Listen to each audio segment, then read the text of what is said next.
Bien, aquí estamos compartiendo esta propuesta que tenemos de charlar con la gente, que nos cuente sus pedacitos de historia.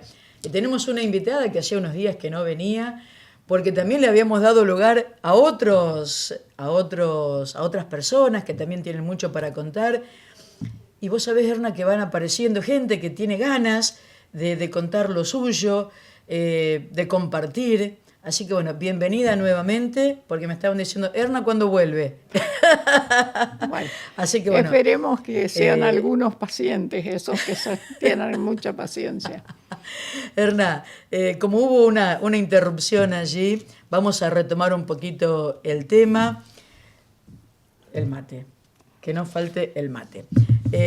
Vamos a retomar un poquito el tema. Me habías contado que de las hijas mujeres de tus hermanas, vos fuiste la primera que estudió, que se recibió, estabas recibida, llegaba tu primer momento de encontrarte con el aula y vamos a repasar un poquito eso, ¿te parece? Perfecto. Buenos días. Gusto de estar con ustedes a través de este programa que sobre todo agita las emociones que a veces tenemos muy escondidas.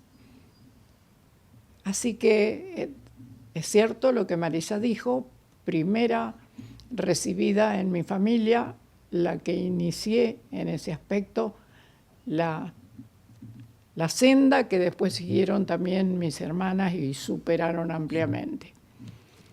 Así que quedé en que me recibí con el título de ese momento que era Maestra Normal Nacional,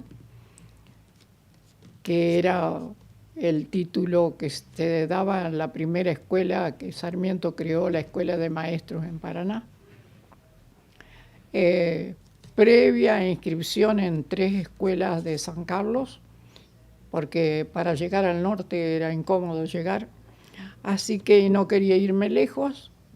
Ya me avisaron que tenía un trabajo, un reemplazo en la escuela de San Carlos Sur. ¿Cómo es eso de que apenas recibida ya tenías un lugar?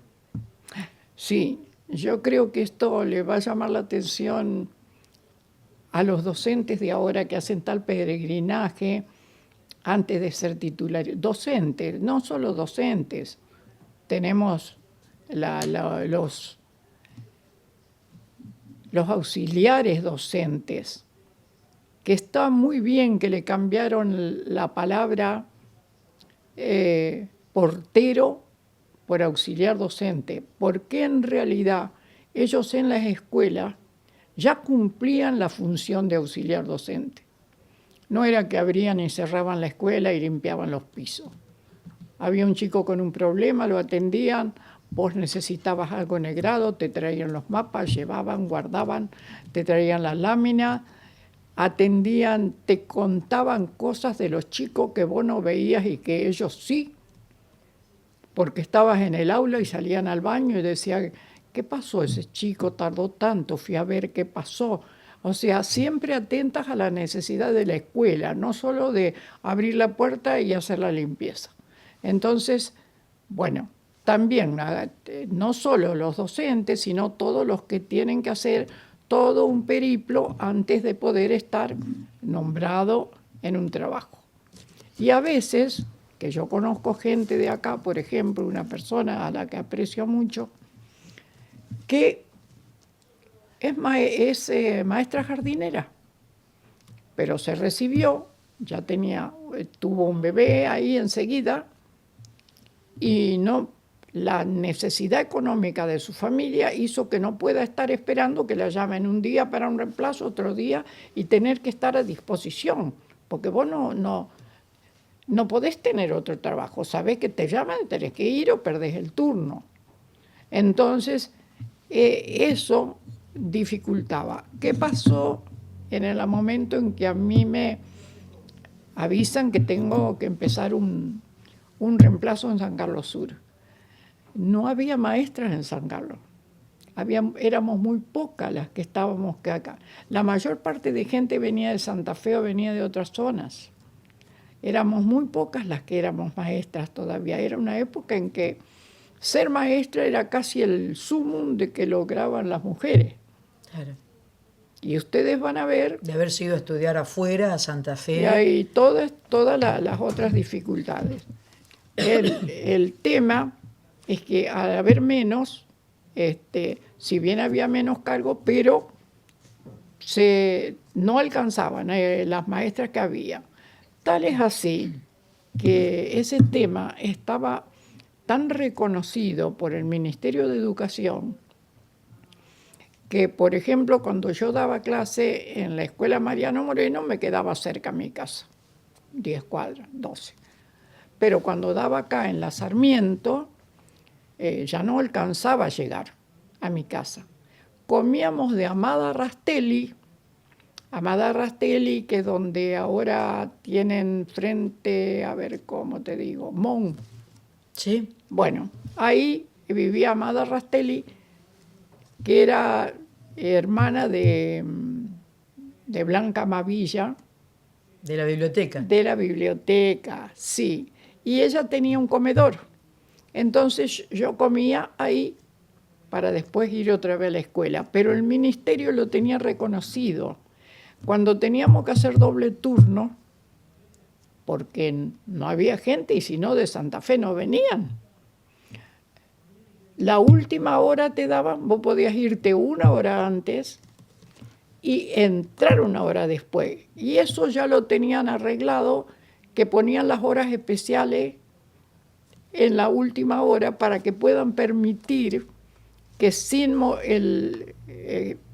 producir un problema en la escuela, con la clase, con los chicos, se cumplieran las cosas y pudieran tener maestras para el reemplazo.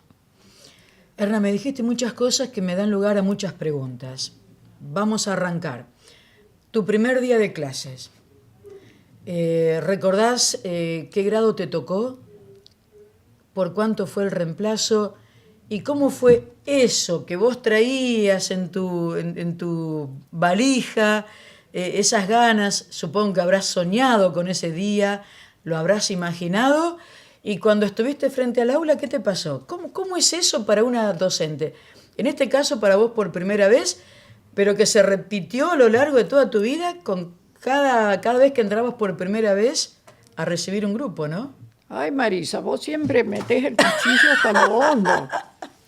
Sos terrible. Pero antes de eso te voy a decir que la experiencia fue pospuesta por 1 mes, porque en ese año hubo un paro de 1 mes en que no se empezaron las clases. Así que cuando dicen que ahora hacen paro las maestras y en el 57, que yo te estoy hablando, no hacían, sí. Y 1 mes. También. 1 mes no se empezaron las clases, así que yo ni siquiera pude ir a tomar posesión. Ese mes yo no lo cobré, por supuesto. Y todas las interinas a todas las maestras suplentes pasó lo mismo. Sucedió eso, 1 mes. Y ahí el gremio venía gente de Esperanza, nos informaba de las negociaciones y nosotros íbamos votando ya en ese momento si aceptábamos la propuesta, si no aceptábamos, pero la verdad que en el magisterio había mucho atraso y mucho enojo por esa situación. Ya era algo que no se podía aguantar en ese momento, porque fue muy raro hacer una semejante huelga.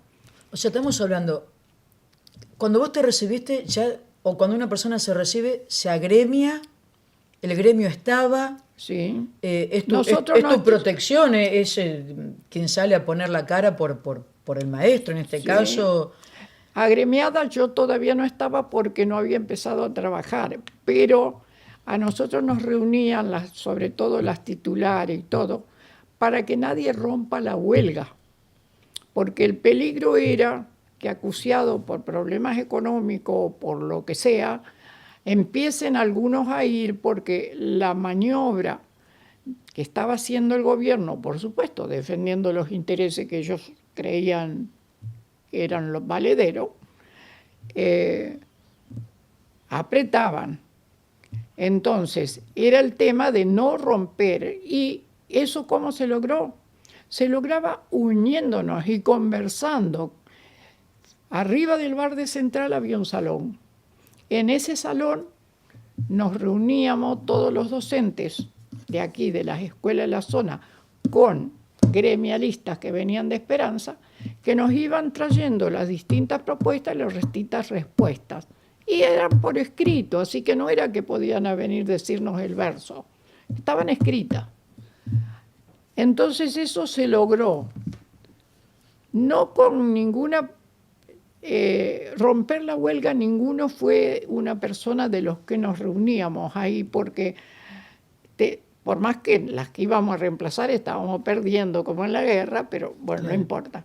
El tema es que sí, de aquella gente que no tenía la contención del grupo, hizo cosas que después los perjudicaron, porque el gobierno en su momento dieron un comunicado o dejaron saber, yo no me acuerdo cómo era, porque el tema es que si al que iba a presentarse para dar clase, ese ya lo iban a dejar en la escuela trabajando. Y había mucha gente que hacía años que vivían en zonas inhóspitas, que no habían podido ingresar y que se fueron a anotar. Lógico, cuando se arregló, se retrotrae todo al punto en que se inició el paro y esas pobres gente quedaron afuera sin ni siquiera las gracias y quedaron tristemente marcadas para mucho tiempo, te diría algunas para toda la vida. No me digas. Que sí, no de acá de San Carlos, porque acá como estamos juntas pudimos hacerlo. Es un gremio muy fuerte. Es un gremio muy fuerte, es un gremio... ¿Era AMSAFE en ese momento o ya o tenía otro nombre? No, ¿Qué era? de eso no me acuerdo. ¿No te acordás? No, porque yo no, en ese momento no estaba gremiada. Claro. En ese momento todavía no estaba gremiada. Pero te había sumado. Pero nos por la sumamos defensa de todas. ¿Por qué? Porque nos llamaban, nos contenían, nos hablaban, nos explicaban, nos demostraban el beneficio que nosotros podíamos tener con si esa medida que habíamos tomado daba resultado y cuán regresiva iba a ser si en su momento se deshacía y no se llegaba a ningún acuerdo. Así que todo eso tuvo que hacerse. Bueno, o sea que después de ese impasse vamos a contestar tus preguntas porque al final me pones en cada cosa. Muy bien. Dame lo que yo lo sigo. Muy bien. El tema es que después de ese mes, por fin, los primeros días de abril empezamos las clases. Y yo voy a empezar por contestarte la última pregunta. La emoción de llegar a la escuela, la emoción de conocer a la directora, a los maestros, pero fuiste media hora antes, tanto no tenías, mirabas la escuela, cómo estaba todo. Y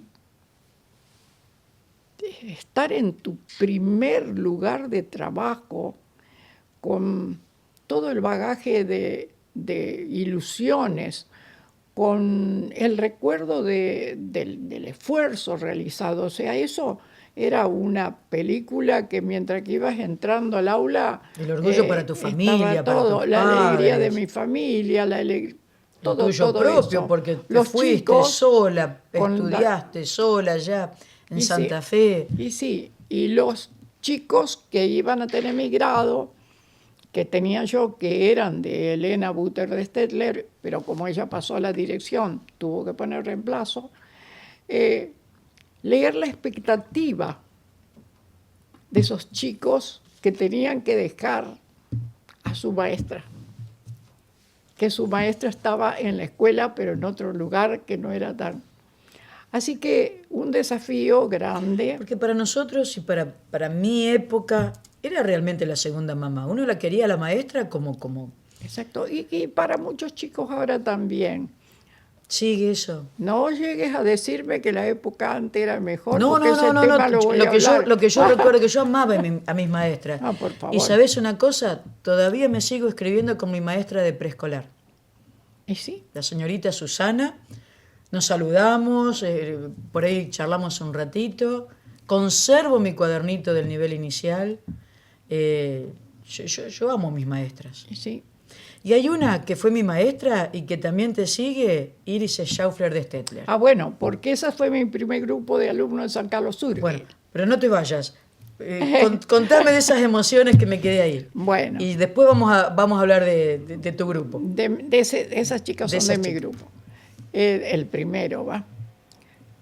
Sí, entrar al aula y saber que uno tenía que hacer, digamos, un acercamiento, una seducción con esos chicos que estaban dolidos porque estaban haciendo un duelo de su maestra, verla ya en la dirección, querían verla en el grado. Aparte, viste que el ser directora te pone en otro estatus, Sí, allá te da sí. miedo. Cuidado que viene la directora y no volaba una mosca.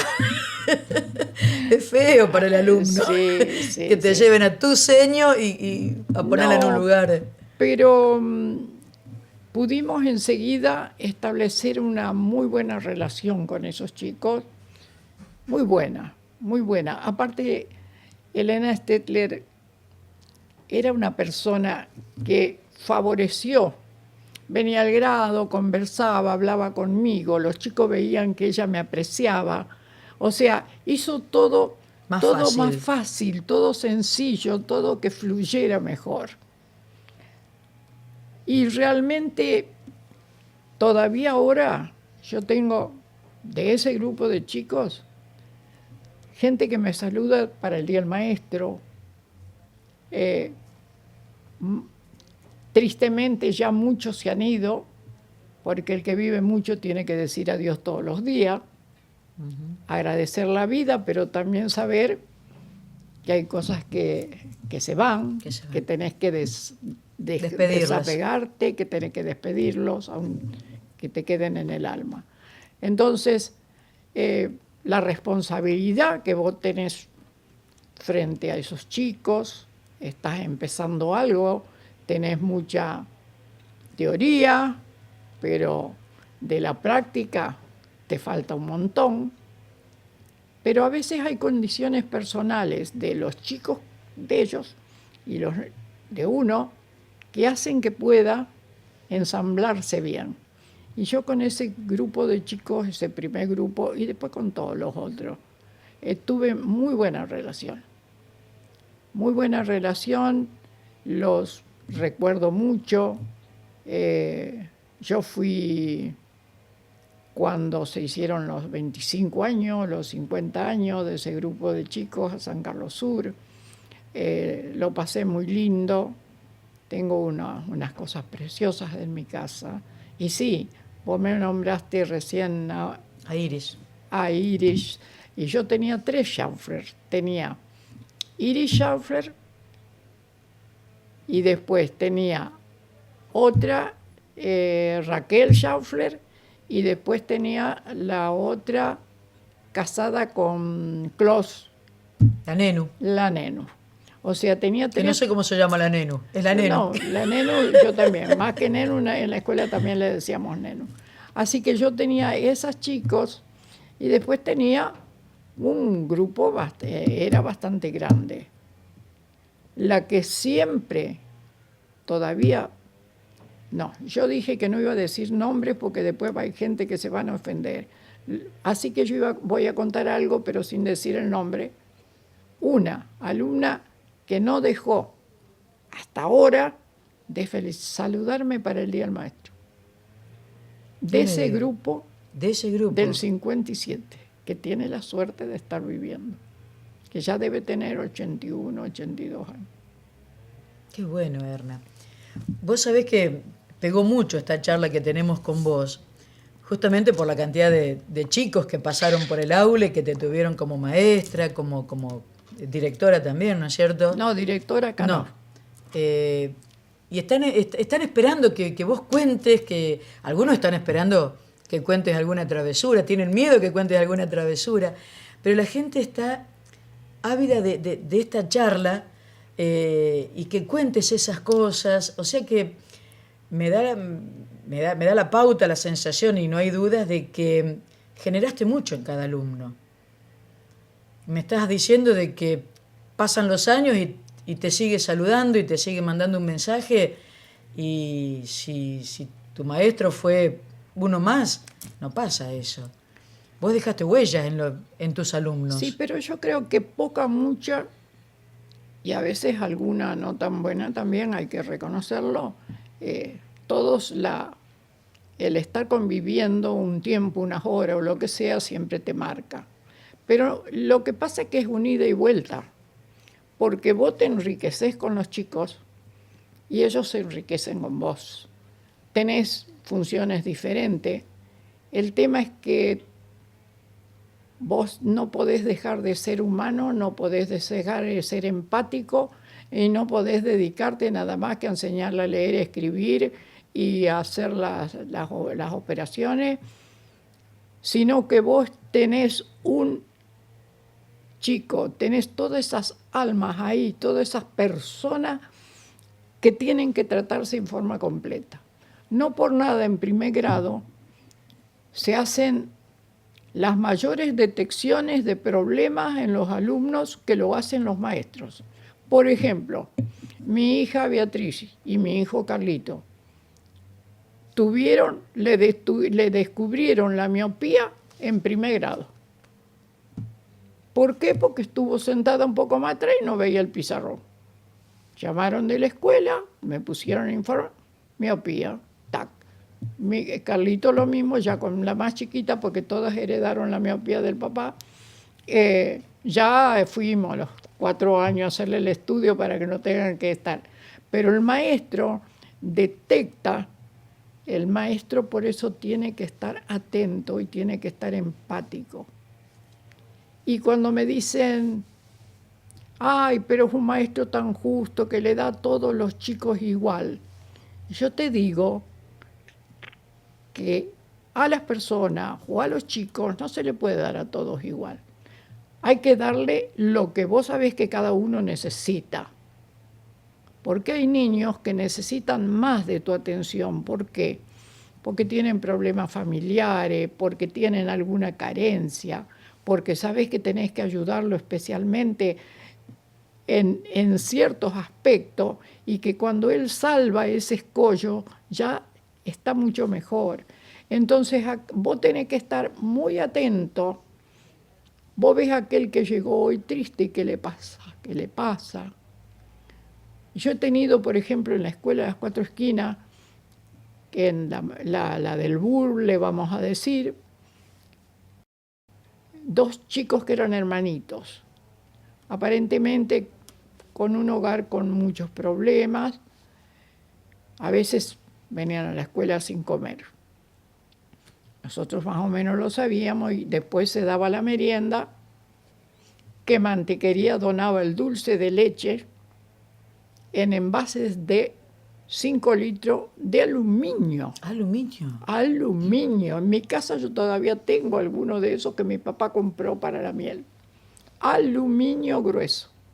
Bueno, eso lo donaba y se daba la leche. Van buenos esos chicos. El tema es que en el grado, ese fue el primer grado que pude tener. Yo, desgraciadamente, solamente pude tener un primer grado entero, completo todo el año, en la escuela Mariano Moreno. Y otro primer grado, con lo cual empecé una tanda de llevarlos hasta quinto, en la escuela del centro. Fuera de eso, olvídate, no me dieron más primer grado, me empezaron a enchufar en los grados altos y olvídate, Erna, de lo que a mí me gustaba. ¿Eso quién lo decide? Y el director, primero que como yo era interina todavía en ese momento, claro, era si quedaba una vacante, si alguien se trasladaba, bueno, eso era la suerte. Claro, porque los tenés ahí, chiquitos, le puedes poner toda tu atención, es distinta la relación. No solo es distinta, lo que pasa es que el avance se ve más de un chico que, habrá chicos que por ahí en este momento con usar la letra mayúscula imprenta, el chico ya en preescolar no existía todas esas cosas, empezabas a los 7 con los palotes, chao. O sea que vos recibías al chico sin saber leer ni escribir. Nada, bueno. ¿Y cómo era esa sensación tuya cuando veías que el chico escribía mamá, papá, sus primeras palabras, que armaba sus primeras oraciones? Vos veías el chico terminaba leyendo, por más que estaba primero inicial y primero superior, que se consideraba que el ciclo de lectoescritura se terminaba en esos 2 años, ya estaban habilitados. Pero cuando veías que un chico, pero aparte él, la impresión de él que por ahí miraba algo y empezaba y te miraba que lo leyó y vos estabas con él feliz del logro. Qué lindo. Muy lindo el primer grado, pero vuelvo a mis chicos esos de sexto, de quinto, que teníamos 5 o 6 años de diferencia con algunos, y bueno, yo te decía que pude hacer, y que a mí, y ahí entendí lo que nos decían una vez una profesora de didáctica, cómo el maestro se sentía frente a sus alumnos. Y nosotros nos quedamos a ver cómo nos sentimos. Estaremos el día que estamos contentas, está cara contenta, el día que estamos enojadas tenemos que arreglar la cara. Y todas esas cosas nos mirábamos. Y cada una venía también con sus problemas familiares, sus sí, hijos. Que tenías que dejarlo en la puerta de la escuela. Claro. El tema es que esos chicos que con los cuales vos te enfrentabas. Bueno, con los chicos que yo me ante esa pregunta, claro, ¿cómo te sentís frente al aula? Te enfrentabas, tenías 3 situaciones. Una situación de inferioridad. Cuando nos dijo situación de inferioridad, nosotros empezamos a movernos así en los asientos diciendo, esta mujer tomó algo esta mañana. Y sí, dijo, ustedes se van a encontrar, si son observadores, si tienen espíritu amplio, si saben reconocer